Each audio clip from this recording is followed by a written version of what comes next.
नमस्कार दोस्तों, ज्योतिष का सफर में आप सभी भाई बहनों को नरेश गांधी का प्यार भरा सलाम। ये हमारा 686वां एपिसोड है जिसका नाम है कुंडली का मैच मेकिंग कैसे करें। प्रिय ज्योतिष प्रेमी भाइयों और बहनों, आज का हमारा विषय है कुंडली का मैच मेकिंग, जिसे हम गुण मिलान या कुंडली मिलान भी कहते हैं। विवाह जीवन का सबसे महत्वपूर्ण निर्णय है। केवल दो शरीरों का नहीं बल्कि दो आत्माओं का, दो संस्कृतियों का और दो परिवारों का मिलन होता है। ऐसे में यह आवश्यक है कि दोनों व्यक्तियों के स्वभाव, विचारधारा और भाग्य एक दूसरे के अनुरूप हो। यही कारण है कि ज्योतिष शास्त्र में विवाह से पूर्व कुंडली मिलान की परंपरा सदियों से चली आ रही है। ज्योतिष के अनुसार हर व्यक्ति अपने जन्म समय पर बने ग्रह नक्षत्रों की स्थिति से प्रभावित होता है। यही ग्रह उसके स्वभाव, स्वास्थ्य, विवाह और जीवन की दिशाओं को तय करते हैं। जब दो लोगों का विवाह होता है तो उनके ग्रहों का आपसी तालमेल होना बहुत जरूरी होता है। यदि ग्रहों में मेल नहीं है तो दाम्पत्य जीवन में समस्याएं, असहमति, मानसिक तनाव या संतान संबंधित कठिनाइयों का सामना करना पड़ सकता है। कुंडली मैच मेकिंग ये वैवाहिक जीवन का ऑर्केस्ट्रा है। जब सभी वाजिंत्र एक साथ लय और ताल के साथ बजते हैं तो संगीत कर्णप्रिय मधुर बनता है। इसी तरह मैच मेकिंग सही ढंग से किया गया हो तो वर वधू का वैवाहिक जीवन सुखी बनता है। उनकी शादी का प्रसंग सही मायनों में मंगलमय बनता है। मैच मेकिंग में मंगल दोष शुक्र की स्थिति सप्तम में संबंधित विचार अवश्य करना चाहिए। यदि कुल 18 गुण या उससे अधिक गुण मिलते हैं तो विवाह के लिए कुंडली उपयुक्त मानी जाती है। 28 से ऊपर गुण मिलने पर विवाह बहुत ही शुभ माना जाता है। गुण मिलान के साथ साथ मांगलिक दोष का परीक्षण भी किया जाता है। यदि किसी व्यक्ति की कुंडली में मंगल पहले, चौथे, 7वें या 8वें, 12वें भाव में स्थित हो तो इसे मांगलिक दोष कहा जाता है। ऐसे मामलों में अगर दूसरा पक्ष भी मांगलिक हो तो दोष कट जाता है, अन्यथा वैवाहिक जीवन में कठिनाइयां आ सकती है। आजकल कई लोग यह सवाल करते हैं कि केवल गुण मिलान ही सब कुछ नहीं है। हाँ, यह सही भी है। विवाह में मानसिक परिपक्वता, परिवार का वातावरण, शिक्षा, संस्कार और व्यक्तिगत समझ भी उतने ही महत्वपूर्ण होते हैं। लेकिन कुंडली मिलान एक मार्गदर्शक की तरह है जो हमें यह बताता है कि कहाँ सावधानी बरतनी चाहिए और कौन सी बातें दाम्पत्य जीवन को मधुर बनाने में सहायक होगी। ज्योतिष शास्त्र यह भी कहता है कि कई बार केवल गुण मिलान से निर्णय नहीं लेना चाहिए। यही कारण है कि एक अनुभवी ज्योतिषी विवाह का अंतिम निर्णय केवल हस्तखुद देखकर नहीं बल्कि पूरी जन्म कुंडली का गहराई से अध्ययन करके देता है। कुंडली का मैच मेकिंग केवल एक परंपरा नहीं बल्कि जीवन का सुरक्षा कवच है। यह हमें समझने का अवसर देता है कि दो जीवन किस तरह से एक दूसरे के साथ जुड़ सकते हैं। यह कोई अंधविश्वास नहीं बल्कि ग्रह नक्षत्रों की ऊर्जा का विज्ञान है। इसलिए विवाह से पूर्व कुंडली मिलान करना बुद्धिमानी है।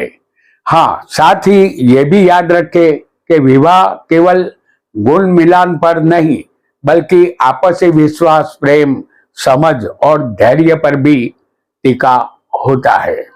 आइए कुंडली का मैच मेकिंग कैसे करते हैं ये कुंडली के माध्यम से हम जानते हैं। वीडियो को लाइक करें, शेयर करें और हमारे चैनल ज्योतिष का सफर को सब्सक्राइब करें। धन्यवाद। आप स्त्री हो या पुरुष, आपकी कुंडली में पहले, चौथे, 7वें 8वें और 12वें मंगल होगा तो आप मांगलिक है। जैसे हम आपको यहां दिखा रहे हैं, पहले मंगल, चौथे मंगल, सप्तम में मंगल, 8वें मंगल और 12वें मंगल हो तो आपको निश्चित मांग लेना है। कोई भी लग्न हो, कोई भी कुंडली हो, 12वें, पहले, चौथे, 7वें या 8वें मंगल हो तो आप मांगलिक है, ऐसा पक्का मान लेना है। इन भावों में मंगल जातक या जातिका को मांगलिक बनाता है। उसे किसी मांगलिक पात्र से ही शादी करनी चाहिए, यही ज्योतिष का सिद्धांत है। स्त्री और पुरुष दोनों की कुंडली में इन्हीं भावों में किसी भी एक भाव में मंगल का होना जरूरी होगा। मंगल हिंसक और घातक है, वह सादे व्यक्ति का विकेट गिरा देता है। यह बात सदा ध्यान में रखें। मांगलिक व्यक्ति के साथ जो सादा है उसकी शादी की इजाजत कभी नहीं देनी चाहिए, अन्यथा दूसरा पात्र उनके जीवन से जा सकता है, यानी कि उसका विकेट गिर सकता है। चलिए अब मान लीजिए एक और बात हम आपको बताएंगे। इस स्थान का मंगल मांगलिक दोष बनाता है, ये हम जान चुके हैं। अब मान लीजिए कि कोई व्यक्ति सादा है, यानी कि इन स्थानों में जहां हमने मंगल बताया वहां मंगल नहीं है तो वो सादा है, ऐसा समझना है। और दूसरा पात्र मांगलिक है तो इन्हीं भावों में, यानी कि पहले, चौथे, 7वें, 8वें या 12वें भावों में जहां मंगल हो वहां कर्क का मंगल, यानी कि कर्क का मंगल, मिथुन का मंगल या कन्या राशि का मंगल हो तो वह दोष करता नहीं होता। जैसे मेष लग्न की कुंडली हम आपके सामने लाएंगे और कर्क राशि में, यानी कि चौथे मंगल हम आपको दिखाएंगे, ये मंगल नीच का है। तो कर्क राशि में मंगल को हमने दिखाया है, यह मंगल नीच का है। या आपका मंगल, समझिए कि आपका लग्न मीन हो, जैसे समझिए कि ये कर्क लग्न की एग्जाम्पल, माफ कीजिएगा, मेष लग्न की एग्जाम्पल कुंडली है। इन्हीं स्थानों में 12वें, पहले, चौथे, 7वें, 8वें मंगल मीन का होगा तो ये मंगल नीच का है, हल्का है, निर्बल है, बराबर। अब एक और मंगल को भी जान लेते हैं। मीन लगन की यहां उदाहरण कुंडली है। आपका लग्न मीन हो तो मिथुन का मंगल यहां चौथे होगा और कन्या का मंगल सप्तम में बैठा होगा। यह मंगल, ये दोनों मंगल हल्का है, ऐसा समझना है, ये दोष करता नहीं है। जो व्यक्ति सादा है वह इससे शादी अवश्य कर सकता है। कर्क का मंगल नीच का होता है जो हम बता चुके हैं, और मिथुन या कन्या का मंगल हो तो यह मंगल बुध की राशि का मंगल है और बुध एक बच्चा है। मंगल युद्ध का देवता है, मंगल बच्चे से कभी नहीं लड़ता, यह मंगल दोष करता नहीं है, ये हल्का मंगल है, ऐसा आपको समझना है। और कर्क का मंगल भी जो हमने पहले दिखाया वो भी हल्का है, ऐसा समझना है, क्योंकि वो नीच का है। ऐसे मंगल वाला व्यक्ति कोई भी सादे पात्र से शादी अवश्य कर सकता है, यहां शादी की इजाजत देनी चाहिए, बराबर। आइए एक और योग को भी जानेंगे। किसी को पहले, चौथे, 7वें, 8वें, 12वें मंगल हो तो कुंडली मांगलिक बनती है। जैसे हम फिर एक बार आपको बताएंगे कि मंगल पहले, चौथे, सातवें, आठवें और 12वें, इन्हीं स्थानों में मंगल होने से इंसान मांगलिक बन जाता है और कुंडली भी मांगलिक बनती है। तो अब सादे पात्र को इस मांगलिक व्यक्ति के साथ शादी करनी हो तो जो पात्र सादा हो उनको पहले, चौथे, सातवें और आठवें, 12वें जहां मंगल होता है वहीं पर किसी भी स्थान में या किसी भी भाव में सूर्य, शनि और राहु जैसा कोई भी एक ग्रह अवश्य बैठा होना चाहिए, चाहे लग्न कोई भी हो। हम आपको समझा देते हैं कि जहां जहां मंगल होता है उन्हीं स्थानों में किसी भी एक स्थान में शनि, राहु और सूर्य जैसे ये तीन में से कोई भी एक पाप ग्रह होना चाहिए। आपका लग्न यहां कोई भी हो, हम 12वें सूर्य आपको दिखाएंगे। और लग्न में होगा राहु, चौथे शनि भी हो सकता है। हालांकि सूर्य, राहु, शनि सप्तम में या आठवें भी हो सकते हैं। इन तीन में से कोई भी एक पाप ग्रह होना चाहिए। तो आपको अपनी कुंडली में पहले, चौथे, सातवें, आठवें या 12वें किसी भी एक भाव में, किसी भी एक भाव में इन तीनों में से कोई एक ग्रह को समझना है। तब वह पात्र सादा होते हुए भी मांगलिक के साथ शादी कर सकता है, क्योंकि सूर्य, शनि और राहु उस मंगल का मुकाबला करते हैं। मंगल पापी ग्रह है और सूर्य, शनि, राहु भी पापी है। यहाँ जहर जहर को मारता है, ये सिद्धांत काम करता है। चलिए, तो ऐसा व्यक्ति मांगलिक लड़की के साथ शादी कर सकता है जिनको सूर्य, शनि और राहु जैसे पाप ग्रह 12वें, पहले, चौथे, सातवें या आठवें होते हैं। तब एक और योग जानेंगे। मंगल दोष के विषय में एक और सिद्धांत भी हम अब जानेंगे। आपका लग्न यहां कोई भी हो, पहले भाव में समझिए कि मेष का मंगल हो, चौथे भाव में वृश्चिक राशि का मंगल बैठा हो। यहां राशियों पर ध्यान दीजिएगा आप, क्योंकि पहले मेष का मंगल, दूसरे वृश्चिक का, चौथे वृश्चिक का मंगल, सातवें मकर राशि का मंगल होना चाहिए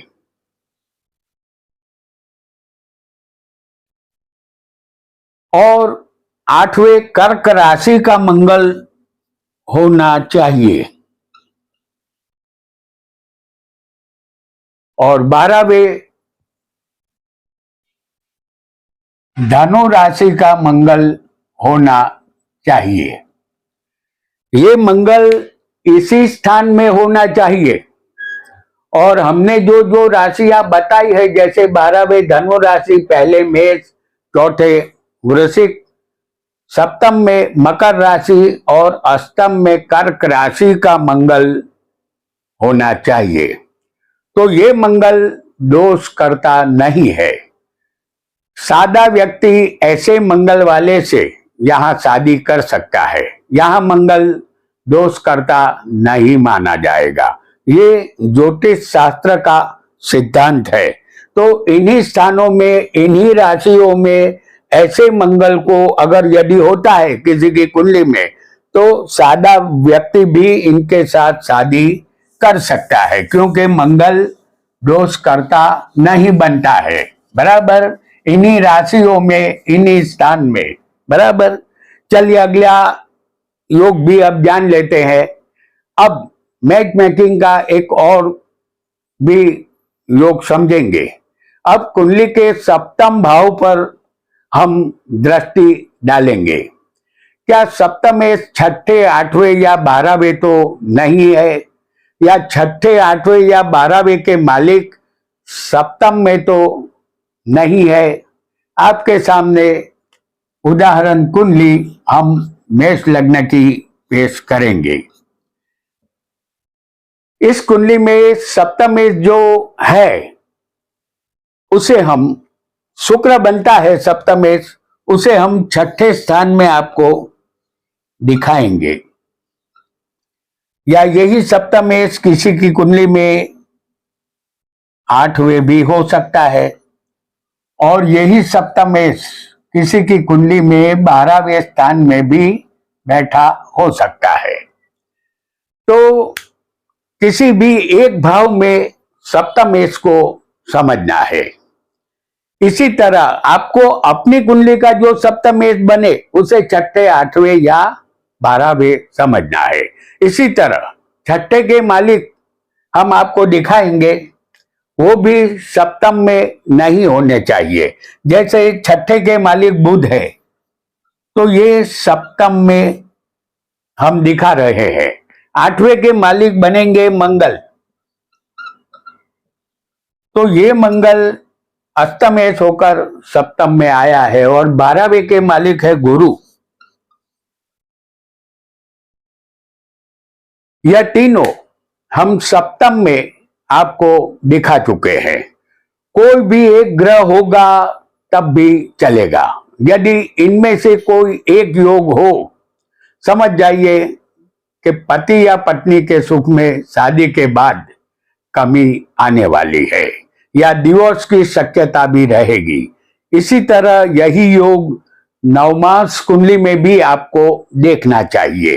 एक बात निश्चित मान ले, स्त्री और पुरुष दोनों की कुंडली में सप्तमेश छठे, आठवें या 12वें किसी भी एक स्थान में होगा, छठे, आठवें या 12वें, तो सुख में कमी रहेगी। और छठे, आठवें, 12वें के मालिक यदि सप्तम में होंगे तो यहां डिवोर्स का भय उत्पन्न होता है। स्त्री और पुरुष दोनों की कुंडली में एक एक डिवोर्स का योग बना हो तो शादी की इजाजत ना दे। यदि एक में डिवोर्स का योग हो, दूसरे में डिवोर्स का योग ना हो, तो शादी की इजाजत दे दे। यहां डिवोर्स रुक जाएगा। दोनों में डिवोर्स का योग होगा तो वह डिवोर्स 100% हो जाएगा। इस योग को दोनों की कुंडली में और नवमास में भी चेक करना है। उसके बाद ही शादी की इजाजत आपको देनी चाहिए। आइए बहुत जल्दी से मैच मेकिंग का एक और सिद्धांत भी हम जान लेते हैं।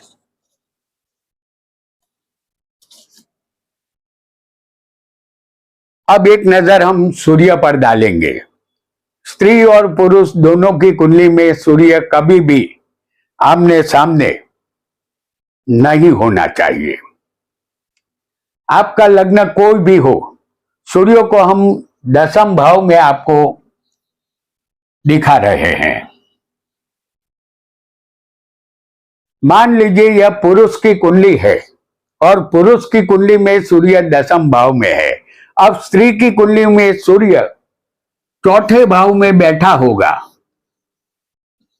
समझिए कि स्त्री की कुंडली में सूर्य चौथे है और पुरुष की कुंडली में सूर्य 10वें में है। तो अब स्त्री की कुंडली में चौथे भाव में सूर्य नहीं होना चाहिए, अन्यथा यह सूर्य आमने सामने वाला होगा। आपके सूर्य से सप्तम में सामने वाले पात्र का सूर्य नहीं होना चाहिए। सूर्य राजा है और राजा अहंकारी होते हैं। वह अपनी गलती होने के बावजूद माफी नहीं मांगते, लेकिन पति पत्नी के संसार में ऐसा नहीं चलता। जिससे गलती हुई है उसे झुकना होगा, अन्यथा संसार टूट जाएगा। क्योंकि सूर्य आमने सामने होने से दोनों का अहंकार टकराता है। जैसे ही आकाश में सूर्य उदय होता है, दोनों में लड़ाई झगड़ा शुरू हो जाता है। ऐसे सूर्य वालों को शादी की इजाजत कभी नहीं देनी चाहिए, अन्यथा दोनों का अहंकार टकराएगा।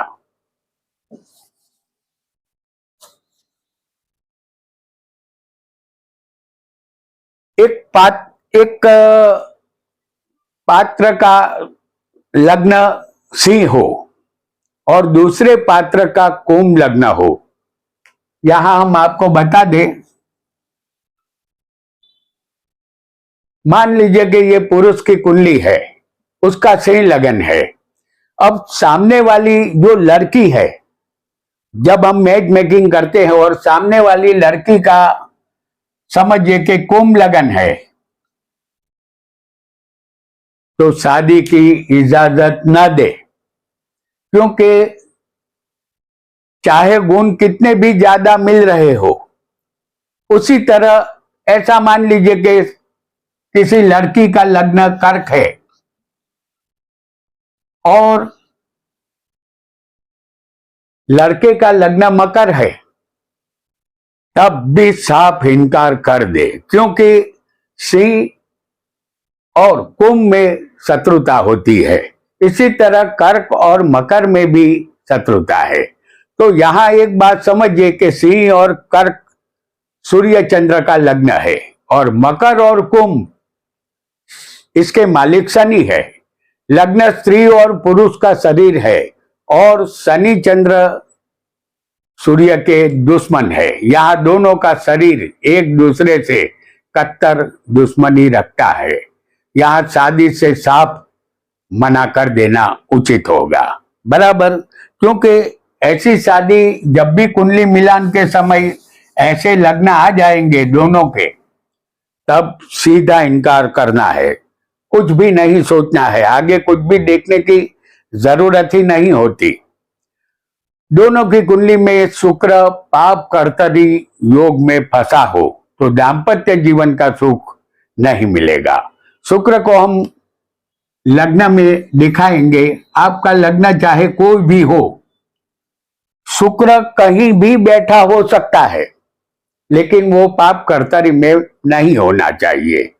यहां हम आपको दिखाएंगे दूसरे सूर्य को, और 12वें होगा शनि।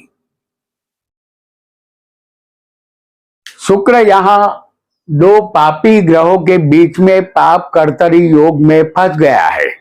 जिसकी कुंडली में शुक्र फंसा हो, इस तरह उसे दाम्पत्य जीवन का सुख नहीं मिलेगा, ऐसा निश्चित मान लेना है। यह शुक्र आपकी कुंडली में किसी भी भाव में बैठा हो सकता है और पाप कर्तरी में फंसा हो सकता है।